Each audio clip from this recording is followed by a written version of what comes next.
إنا نحن نزلنا الذكر وإنا له لحافظون.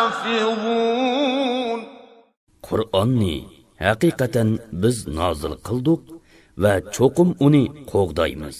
Bismillahirrahmanirrahim. Assalomu alaykum va rahmatullohi va barakatuh. Hurmatli o'rgangich qarindoshlar, darsimizni oxirini davomlashtiramiz. Bismillah.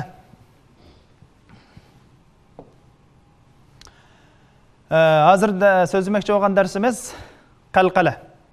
Ya'ni tavranma harflar.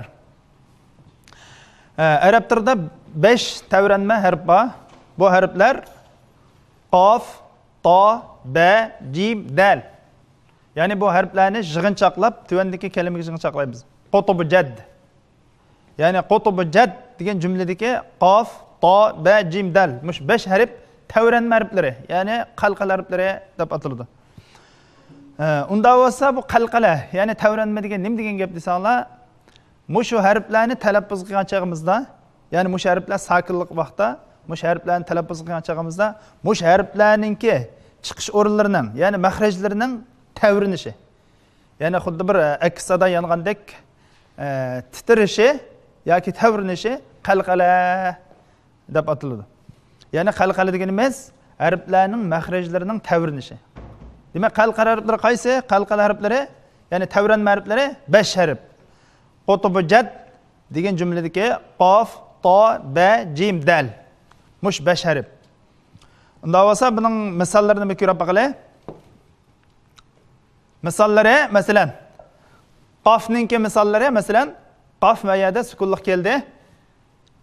Aqbil, aqo, aqo, aqo. Demak, aqo deb bir aksada yongandek bir mahrajning tavrinishi mushada hosil bo'layotdi. Mana shuni biz qalqala, ya'ni tavranma deymiz. Tavranma harflari 5, buniki har bir harfninki misollari mana tuvandikicha. Aqbil bimiqdari, masalan, bimiqdari, muqtadir, muqtadir, muqtadir. Masalan, toninki misoli shatara, shatara. Biqita'in, masalan, biqita'in, biqita'in. Yut'imuni, yut'imuni. Ba'ning misoli sabahan, sabahan, sabhan desak xato. Shun qalqalasini chiqarib tavirtib, ya'ni sabahan, sabahan. Qiblatan, qiblah, qiblah. Yubdi'u, yubdi'u. Amda jimning misoli wajhika, wajhika. Ijlan, ijlan. Tujzawna, tujzawna, tujzawna. Mana shunga o'xshash qalqala qilamiz. Dalning misoli washadadana, dada, washadadana. Sidra, sidra. Yudarika, yudarika. Mana shunga o'xshash harflarning mahrajlarini tavritishni biz qalqala deymiz. Bu tavranma degan ma'noda tavran harflari 5: qof, to, ba, jim, dal. Unda bo'lsa biz qalqala harflar qanday vaqtda kasillam qalqala qilamdik, ya'ni qalqala chiqaramdik degan gap hamdi. Bu yerda biz ikki xil ahvolda qalqala qilamiz. Ya'ni qalqalni ikki xil ahvolda qalqala qilamiz. Shu qalqalar masalan qof, to, ba, jim, dal dedik. Qanday yerda mush bashar uchrasalar qalqala qilaveramdik yoki uningki qalqala qiladigan xos o'rinlar bormi? Demak, bu yerda ikki xil ahvolda biz qalqala qilamiz. Birinchisi shu harflar sakinlik kelganda. Baya dedik-ku, mush harflar sakinlik vaqtida dedik. Birinchisi mush harflar sakinlik kelgan chog'da. Masalan, bu yerda qof sakinlik keldi. Iqo, iqro, iqra, iqra desa xato. Iqra deb qalqalsini chiqarmay, biz tavratmay, iqra desa xato. Iqra, iqra, iqra. Yana birisi yaqatulu, yaqa, yaqatulu. Unda o'z balla, menga kishib danglar. Yaqatulu, yaqtulu, sabhan, sabhan, qadhan, qadhan, tajri, tajri, it'amu, it'amu, it'amu, it'amu, batasha, batasha, batasha, batasha, adanin, adanin, adanin. adanin. Mana shuningdek, shu birinchisi sakinlik vaqtda qalqal qilamiz. Shu harflar sakinlik kelgan chog'da. Yana birisi mush harflarda to'xtagan chog'imizda. Ya'ni biz arab tilining qoidasida har qanday bir kalimani to'xtatsak, shu kalimaning oxiridagi harfni sakin qilib yutamiz. Demak, masalan biz bir kalimani to'xtatmoqchi. Shu kalimaning oxirida qalqal harfi bor. Masalan biz kasaba, kasaba degan so'z mana shu eng oxiridagi harf nima bo'lsa, eng oxiridagi harf ba. Shundaymi? Bani mush kalimani to'xtatmoqchi bo'lsak, biz oxiridagi harf bani sakinlik holatga keltirib to'xtaymiz. Demak, mushu turg'uch, ya'ni turishliq deymiz. Buni mush harfda to'xtagan chog'imizda kasab deb bani sukunga o'zgartib kasab, kasab.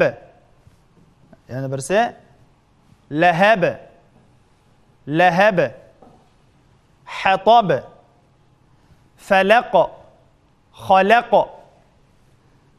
masad, ahad. Demak, masalan, Bismillahirrahmanirrahim. Qul huvallohu ahad. Ahad deb mishadi biz dalni sakin o'zgartiramiz. Ahad. Allohus samad. Samad degan yerda mishadiki dal asli nima mishada? Pashlik, shundami? Biz pashlik oltini sakin o'zgartirib as-samad deb shunda qalqal qilamiz. Demak, ikki xil ahvolda qalqal qilamiz. Birinchisi shu harflar sakinlik kelgan chog'da, ikkinchisi mush harflarda to'xtagan chog'imizda. Mush harflar to'xtash to'g'ri kelgan bo'lsa, biz yana ham qalqal qilamiz. Buruj. Yana bir misol, buruj. Buruj. Degandek. Unda bo'lsa qalqala 3 turga bo'linadi. Qalqala 3 xil bo'ladi. O'zining kuchli ojizligiga qarata qalqala 3 xil bo'ladi. Birinchisi kichik qalqala, ikkinchisi cho'ng qalqala, uchinchisi eng cho'ng qalqala. Eng cho'ng qalqala. Kichik qalqala deganimiz qanday qalqala desanglar, bu yerda bu qalqala harflari bir kalimaning o'tirdi kelgan bo'lsa, ya'ni o'tirdi sakinlik holatda o'tirdi kelgan bo'lsa, bu kichik qalqala bo'ladi. Masalan, men qaranglar, misolga yadkhulu desak, dal bir kalimaning ichida. Yadkhulu, yadkhulu. Qadhan, qadhan dal mush bir kalimaning ichida. Yatma'u, yatma'u, yatma'u. Mushuna o'xshash qalqala harflari bir kalimaning ichida to'xtamaydigan o'rinda kelgan chog'da, ya'ni to'xtamaydigan o'rinda kelgan chog'da biz kichik qalqala bo'ladi. Endi cho'ng qalqala desak, qalqala harflari to'xtashdi kelgan chog'da. Qalqala harflari to'xtashdi kelib, ya'ni bir gap, muhim gap, shaddisiz, ya'ni tashdidsiz kelgan chog'da cho'ng qalqala bo'ladi. Masalan, ahad, qul huvallohu ahad desak, mushada dal to'xtashdi keldi, shaddisiz keldimi? Shaddisiz keldi. Tashdidsiz kelgan bo'lg'achqa buni cho'ng qalqala bo'ladi. Masalan, falaq, qul a'udhu bi robbil falaq desak, to'xtashdi keldi. Qof shaddisiz keldi, tashdidsiz. Shundami? Falaq, Allohus samad desak, mana bu samad degan kalimaning oxirida dal harfi to'xtashdi keldi, tashdidsiz keldi. Bu cho'ng qalqala bo'ldi. Unda bo'lsa eng cho'ng qalqala qanday bo'ldi desanglar, bunga o'xshash to'xtashdi keladi, ammo bir farqi bu tashdid bilan keladi. Masalan, men misol qarab boqaylik. Watabba desak, biz misha to'xtaymiz. Ba qanday bo'ldi? Tashdidlik. Ba tashdidlik keldi. Hem to'xtashdi keldi, hem tashdidlik keldi. Bu shunday bo'lsa, bu eng cho'ng qalqala bo'ldi. Watabba, وتب الحج مثلا الحج بالحق بالحق بالحق biz masalan وتواصوا بالحق deb misal to'xtab qolsak mush kalimada بالحق ham to'xtaymiz to'xtagan chog'da mush yerga qof qanda tashdidlik shunga mush yerda eng cho'ng qalqala deymiz demak yana bir jig'in chaqlab etsak qalqala 3 turlik bo'ladi birinchisi kichik qalqala bu kichik qalqala deganimiz so'zning o'tirdan kelgini to'xtash kelmagini ikkinchisi to'xtashdi kelib tashdidsiz kelgini bu kichik cho'ng qalqala eng cho'ng qalqala deganimiz to'xtashdi kelib tashdidlik kelgini eng cho'ng qalqala unda bo'lsa qalqalaga doir darsimiz mushada oxirlashdi keyingi darsimizda ko'rishaylik Bismillahirrahmanirrahim assalomu alaykum va rahmatullohi va barakatuh hurmatli qarindoshlar darsimizni oxirida davomlashtiramiz Bismillahirrahmanirrahim bu darsimizda so'zlanmoqchi bo'lgan muhim nuqta hams ya'ni hams harflari hams unda bo'lsa bu hams harflari arab tilida 10 hams harf bor hams hams deganimiz ya'ni mana hams deganimiz mushu harflarni talaffuz qilgan chog'imizda nafasninki sirtqa davomlashishi nafasninki davomlashishini hams deymiz hams degan nima degan gap desa nafasning sirtqa davomlashishi masalan hams harflar qancha bo'ldi 10 sin kaf ta fa ha fa ha shin kha sad hams harflari 10 bu 10 harfni biz tuvandagi jumlaga jig'in chaqlaymiz sakata fahafahu shakhsun ya'ni bu jumla o'z ichiga olgan 10 harf sin kafta fahafaha shin kha sad mush 10 harf hams harflar bo'ladi demak hams degan nima degan gap hams deganimiz mush harflarni talaffuz qilgan chog'imizda nafasning sirtqa davomlashishi masalan qani misol bilan tushunaylik buni masalan mana bu sin biz hams harfi dedik sin hams harfi s desak bu s degan chog'imizda nafas to'xtab qolmay davomlashadi shundaymi s ash s s f f mana shundaq nafas to'xtab qolmay davomlashishini hams deymiz. Bu shunda harflar qancha ekan? 10 harflar. Masalan buningki misollari bismillahi desak, bis degan mishada biz sinni talaffuz qilgan chog'imizda nafasni azroq davomlashtirib o'qiymiz. Bismillahi. Bismillahi.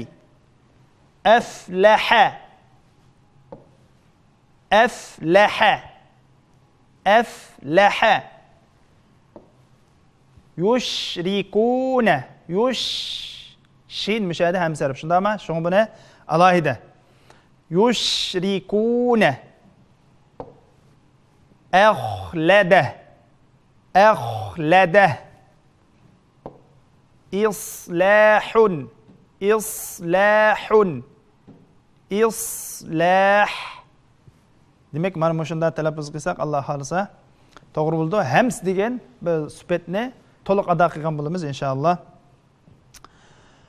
Unda bo'lsa, bu 10 hamsi harfining ichida 2 harf bor. Bularga sal diqqat qilmasak, shu hams degan sifatini yaxshi berolmaymiz. Mas'ula ta kaf. Ta bilan kaf. Bu ikkisi hams harfi.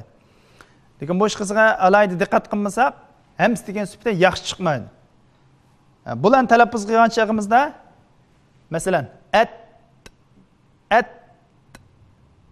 ak kichikgina bir ovoz chiqaramiz. Masalan at desak ta'ning sukun haqqini berib bo'lgandan keyin lam aqslam at kichikgina bir ovoz.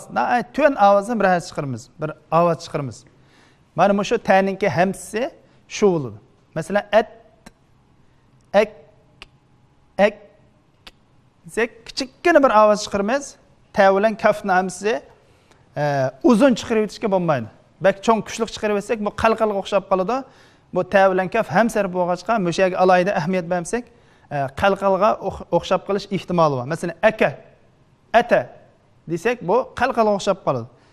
Ta bilan kaf hams bo'lganligi uchun bu ikkisining hamsiga alohida diqqat qilamiz. Amaliy misollar qarab baqsaq, tabbat yada, tabbat bat ta'ning keyinda biz azroq biz to'n bir bo'sh ovoz chiqaramiz. Tabbat,